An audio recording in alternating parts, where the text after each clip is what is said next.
क्षेत्र कोणतेही असो, आयुष्यात कष्टाला पर्याय नाही आणि कष्ट प्रामाणिक असले की यशाला पर्याय नाही आणि यशाला निश्चितच शॉर्टकट नसतो, हेच आपल्याला पद्माकर भाऊ बागल यांच्या प्रती आपल्याला व्यक्त करावे लागेल. कारण त्यांचं कष्ट नेहमीच प्रामाणिक आणि सचोटीचं राहिलेलं आहे आणि त्यांच्याच शोक कमलाद्वारे या ठिकाणी यथोचित सन्मान मॅडमचा या ठिकाणी संपन्न होतोय.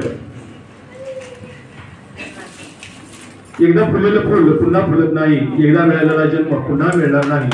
आयुष्यात हजारो मिळतील पण चुका माफ करणारे कधी मिळणार नाही आणि त्यापैकीच एक